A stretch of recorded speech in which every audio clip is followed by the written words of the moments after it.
ஒரு விவசாயிக்கு உதவி செய்யலைன்னா அவனை செருப்பு கலத்தி அடிங்க. சரிங்களா? அப்பதான் மனசாரும். சோத்துல உப்பு போட்டு தானே சாப்பிடுறோம். விவசாயிகள் விளைய வச்சக்கூடிய அந்த அரிசியை தானே எடுத்து சாப்பிடுறோம். நம்மளும் ஒரு விவசாயி அப்படிங்கிறதுனால தானே அரிசி வாங்கி சாப்பிடுறோம்.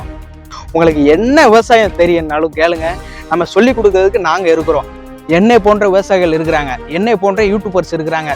எத்தனை அடிக்கு நம்ம கண்ணு வைக்கணும், எத்தனை அடிக்கு கண்ணு வச்சு எப்படி பராமரிக்கணும், எத்தனை நாள்ல தண்ணி விடணும், என்ன மருந்து அடிக்கணும். 100ல் 90% பேர் என்ன செய்வான் தெரியுமா? அடுத்தவன் வளர்ந்துருவான், அடுத்தவன் பணக்காரன் ஆயிடுவான், அடுத்தவனுக்கு பூ நல்லா வந்து. ஒரு சிலவன் மருந்தை சொல்ல மாட்டேங்கிறான், என்ன உரம் போடுறான்னு சொல்ல மாட்டேங்கிறான்.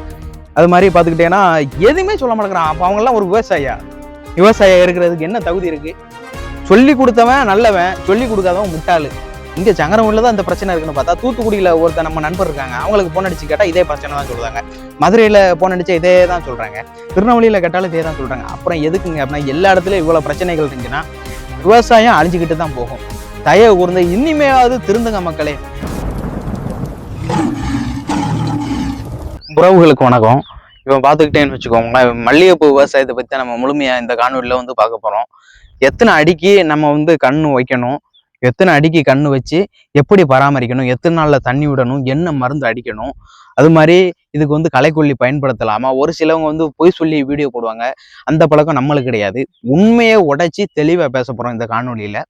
எல்லாருக்குமே மறக்காம லைக் அண்ட் சப்ஸ்கிரைப் பண்ணி முழுமையாக பாருங்க, சரிங்களா? அதாவது இப்போ மல்லிகைப்பூ அப்படிங்கிறது மதுரைக்கு அப்புறமும் சங்கரங்கோயில் தான் முதல் இடத்துல இருக்குது.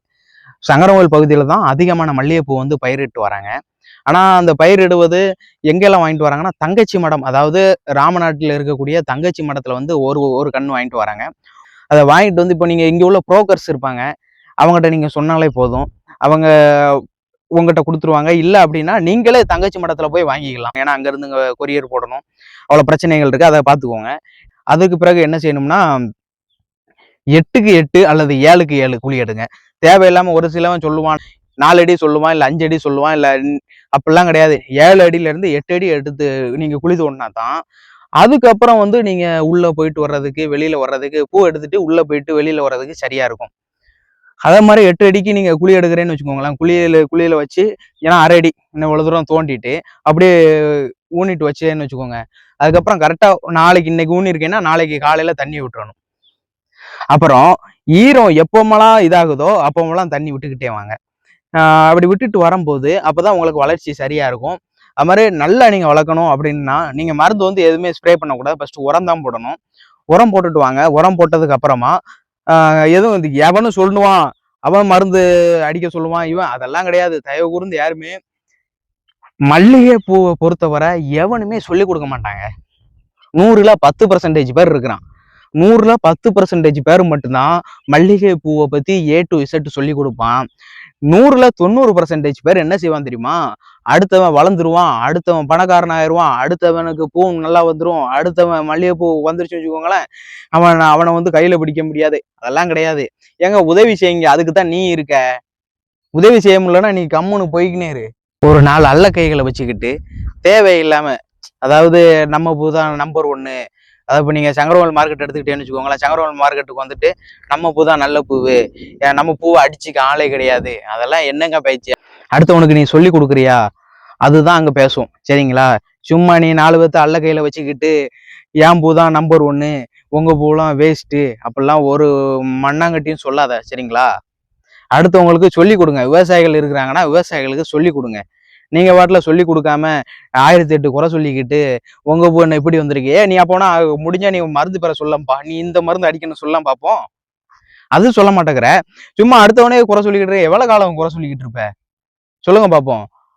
அதெல்லாம் தெரியாத விஷயங்களா? நான் ஒரு நம்பர் வேணாலும் தரேன். உங்களுக்கு மல்லிகைப்பூ பத்தி எதுவுமே தெரியல, மல்லிகைப்பூ பத்தி இதுல பிரச்சனை இருக்கு, என்ன மருந்து அடிக்கணும் அப்படின்னு இந்த நம்பருக்கு நீங்க கால் பண்ணி கேளுங்க, சரிங்களா? முடிஞ்ச அளவு உங்களை நேரில் கூட விசிட் பண்ணுவாங்க. ஏன்னா நம்ம ஃப்ரெண்ட்ஷிப் வைக்கக்கூடியது அப்படி உள்ள ஃப்ரெண்ட்ஷிப்பு. சும்மா அடுத்தவனை மாதிரி மறந்த சொல்ல மாட்டேன், அடுத்தவன் வளர்ந்துருவான், அடுத்தவன் பணக்காரன் ஆயிடுவான், அடுத்தவன் நம்மளை தட்டி விட்டு போயிடுவான், அதெல்லாம் ஒரு இதுவும் கிடையாது. இந்த அண்ணன் தெளிவாக சொல்லுவாப்புல, சரிங்களா? அவருடைய வாட்ஸ்அப் நம்பர் கூட கொடுக்குறேன், சரிங்களா? அது மாதிரி ஒரு சிலவன் மருந்த சொல்ல மாட்டேங்கிறான், என்ன உரம் போடுறான்னு சொல்ல மாட்டேங்கிறான். அது மாதிரி பார்த்துக்கிட்டேன்னா எதுவுமே சொல்ல மாட்டேங்கிறான். அப்போ அவங்கெல்லாம் ஒரு விவசாயியா இருக்கிறதுக்கு என்ன தகுதி இருக்கு? சொல்லுங்க பார்ப்போம். விவசாயியா இருக்கிறதுக்கு என்ன தகுதி இருக்கு? சொல்லி கொடுக்காம இருக்கிறதுக்கு? முன்காலத்துல எப்படிங்க இருந்துச்சு? ஒரு மக்காச்சோளம் போட்டுக்கிறாங்களா, நெல்லு போட்டுருக்காங்களா, என்ன மருந்து அடிக்கிறேன், அதாவது பக்கத்து பிஞ்சையில உழவடிச்சாங்கன்னா இங்க நம்ம பிஞ்சையில உழவடிப்பாங்க, பக்கத்து பிஞ்சையில மருந்து அடிச்சாங்கன்னா நம்ம பிஞ்சையில மருந்து அடிப்பாங்க. அவங்க வாங்குற மருந்து தான் நம்ம, ஏன்னா அப்ப முன்னாடி சொல்லி கொடுத்து வளர்ந்தாங்க, அதனால விவசாயம் ஜெயிச்சிட்டு இருந்துச்சு. இப்போ உள்ள விவசாயி இருக்கிறாங்க பாத்தீங்களா, அவங்கலாம் ஒரு முட்டாளு தான். உண்மையாவே சொல்ல போனா சொல்லி கொடுத்தவன் நல்லவன், சொல்லி கொடுக்காதவன் முட்டாளு. நீங்க இதுல கமெண்ட் பண்ணுங்களேன். எனக்கு வந்து பக்கத்துல விவசாயி இருக்கிறாங்க, அவங்க சொல்லி கொடுக்குறாங்க, பக்கத்துல விவசாயி இருக்கிறான் சொல்லி கொடுக்க மாட்டேங்கிறான் அப்படின்னு கமெண்ட் பண்ணுங்க. சும்மா வெளியில வேணா பீத்திக்கலாம்ப்பா. நான் சொல்லுவேன் விவசாயம் பண்ணாத அடுத்தவங்களுக்கு சொல்லி கொடுப்பவனு பீத்திக்கலாம். உங்களுக்கு உண்மையா இருக்கலான்னு நீங்க யோசித்து பாத்துக்கோங்க, சரிங்களா? ஒன்னும் ஆக போறது கிடையாதுங்க. அடுத்தவனுக்கு சொல்லி கொடுக்கறதுனால ஒன்னும் ஆக போறது கிடையாது, சரிங்களா? அடுத்து நம்ம கான்செப்டுக்கு வருவோம்.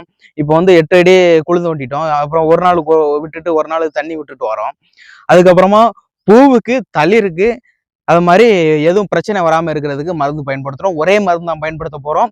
ஒரு 3 மாசத்துக்கு ஒரே மருந்தா தான் பயன்படுத்த போறோம், சரிங்களா? அப்படி பயன்படுத்தினாதான் உங்களுக்கு சரியான விதத்துல வளரும். அதே மாதிரி எடுத்துக்கிட்டேன்னு வச்சுக்கோங்களேன், ஒரு 7 மாசம் ஆயிடுச்சுங்க. 7 மாசம் ஆனதுக்கு பிறகு நீங்க என்ன செய்வீங்கன்னா, பூவுக்கு தனியா, புழுவுக்கு தனியா, ஆரஞ்சு கொசுக்கு தனியா, வெள்ளை கொசுக்கு தனியா, அப்புறமா தளிருக்கு தனியா, அதெல்லாம் கிடையாது. இப்போ உள்ள காலத்துல ஒரே மருந்து, ரேட் அதிகமா அடிச்சேன்னா ஒரே மருந்துல கேட்கும். இல்ல நான் 200 ரூபாய்க்கு 100 ரூபாய்க்கு அடிங்க, தப்பு கிடையாது. ஆனா சரியான விதத்துல அடிச்சுட்டு வாங்க. அதே மாதிரி இப்ப மழை தான் வரும், மழை வந்த உடனே நிறுத்திக்கிறது, சீசன் டயத்துல மட்டும் அப்படி மட்டும் நினைச்சு பார்க்காதீங்க. அதுல உங்களுக்கு லாபமே இருக்காது. அதை முதல்ல புரிஞ்சுக்கணும். 365 நாள் எப்படி பூ எடுக்கலாம், 365 நாள் பூ எடுத்து மாத வருமானம் 50,000 எப்படி ஈட்டலாம், எப்படி பூ எடுக்கிறவங்களுக்கு சேலரி கொடுக்கலாம், அப்படிதான் நீங்க யோசிச்சுட்டு வரணும், சரிங்களா? 3 மாசம் எடுத்தா போதும், 2 மாசம் எடுத்தா போதும், அந்த கான்செப்டே விட்டுருங்க. 365 நாள் எப்படி பூ எடுக்கணும், எப்படி மருந்து அடிச்சா எப்படி பூ வரும், என்ன மருந்து அடிக்கணும், இந்த மருந்து அடிச்சா இப்படி பூ வரும், இந்த மருந்து அடிச்சா இப்படி பூ வரும் அப்படின்னு யோசிச்சு பார்த்துட்டு அடிக்கணும். நான் அதுக்காக தான் உங்கள்ட்ட சொல்றேன். அப்படி 365 நாள் எடுக்கக்கூடிய ஃபார்மர் நம்பரை உங்களுக்கு தர்றேன். அவருக்கு கால் பண்ணி எப்படி எடுக்கணும், என்ன மருந்து அடிக்கணும் அப்படிங்கிறத டீட்டெயிலா விசாரிச்சுக்கோங்களேன், சரிங்களா? அதே மாதிரி விவசாயிகளுக்கு ஒரு சின்ன வேண்டுகோள். சங்கரவயல்ல ஒரு பெரிய பிரச்சனை என்னன்னா, கம்ப்யூட்டர் திராஸ் வந்து பயன்படுத்த மாட்டேங்கிறாங்க, கை திராஸ் தான் பயன்படுத்துறாங்க அப்படிங்கிறது. ஏன் நீங்க எல்லாம் ஒற்றுமையா இல்ல, விவசாயிகள் யாருமே ஒற்றுமையா இல்ல. ஒரு சொல்ற விவசாயிகள் அடுத்தவங்களுக்கு சொல்லி கொடுக்க மாட்டேங்கிறாங்க. அந்த 10 100 விவசாயிகள் வராங்கன்னா அதுல 10 விவசாயி தான் எல்லாத்துக்கும் சொல்லி கொடுக்க நினைக்கிறாங்க. அந்த மீதி 90% பேர் 90 பேர் சொல்லி கொடுக்க மாட்டேங்கிறீங்களா? அதனாலதான் கம்ப்யூட்டர் திராஸ் சங்கரன் கோயிலுக்குள்ள கொண்டு வர முடியல உங்களால. அந்த 100 விவசாயிகளும் மல்லிகைப்பூ போடாம இருங்களேன், அடுத்து என்ன நடக்குன்னு பார்ப்போம். ஒரு நாளைக்கு இப்போ 1 கிலோ பூ போடுதேன்னா அதுல 100 கிராம் பூ கழியுது பாத்தீங்களா? அது உங்களுக்கு தெரியும் தானே? அப்ப நீங்க யோசிச்சு பார்க்க வேண்டாமா? அதான் நீங்க என்ன நினைக்கிறீங்க, நம்ம அப்படி நம்மளுக்கு வந்தாலும் வருது, அவங்களுக்கு வரட்டும் அப்படின்னு நினைக்கிறது. ஒருத்தங்க 1/4 கிலோ பூ தான் எடுத்திருப்பான், நீங்க 2 கிலோ எடுத்திருப்பீங்க. 2 கிலோ பூவும் இப்ப 1/4 கிலோ வர்றவனுக்கும் 50 கிராம் கழியும். அப்ப அவனுக்கு என்னங்க லாபம் இருக்கும் சொல்லுங்க? விவசாயிகளுக்கு உதவி செய்யணும்னு தான் நீங்க இருக்கீங்க. அப்படி உங்களுக்கு உதவி செய்ய முடியலன்னா தயவு செஞ்சு தூர தள்ளி போயிருங்க. நீங்க எங்கேயும் போய் போடுங்கப்பா, பூ போடுங்க, இல்ல தனியா வந்து பூ போட்டு போ, சரியா? அடுத்தவனுக்கு சொல்லியே கொடுக்காம நீ நான் மல்லிகை பூ போடுதேன், பிச்சு பூ போடுதேன், அது போடுதேன், இது போடுதேன், ஏன் அந்த எல்லாம் இதுனாலும் போட்டுக்கோ, ஆனா எல்லாத்துக்கும் சொல்லி கொடுத்துட்டு தயவு கூர்ந்து போடுங்க. எதுவுமே சொல்லி கொடுக்க மாட்டேன்ற அப்புறம் எப்படிங்க உங்களுக்கு வந்து எவனாவது உதவி செய்வான் சொல்லுங்க பார்ப்போம்?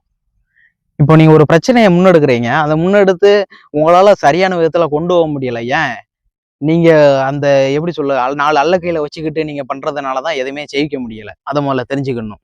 அதனால யாரையுமே தாக்கி பேசுறேன் அப்படின்னு நினைக்காதீங்க. நான் யாரையுமே தாக்கி பேசல. இது வந்து தமிழ்நாட்டில் இருக்கக்கூடிய ஒரு நிதர்சன உண்மை. எங்க பார்த்தாலும் இங்க சங்கரன்கோயில்ல தான் இந்த பிரச்சனை இருக்குன்னு பார்த்தா, தூத்துக்குடியில ஒருத்தர் நம்ம நண்பர் இருக்காங்க, அவங்களுக்கு போன் அடிச்சு கேட்டா இதே பிரச்சனை தான் சொல்றாங்க. மதுரையில போன் அடிச்சா இதே தான் சொல்றாங்க. திருநெல்வேலியில கேட்டாலும் இதே தான் சொல்றாங்க. அப்புறம் எதுக்குங்க அப்படின்னா, எல்லா இடத்துலயும் இவ்வளவு பிரச்சனைகள் இருந்துச்சுன்னா விவசாயம் அழிஞ்சுக்கிட்டு தான் போகும். தயவு கூர்ந்து இனிமையாவது திருந்துங்க மக்களே, இனிமையாவது திருந்துங்க, திருந்துங்க, திருந்துங்க. சோத்துல உப்பு போட்டு தானே சாப்பிடுறோம்.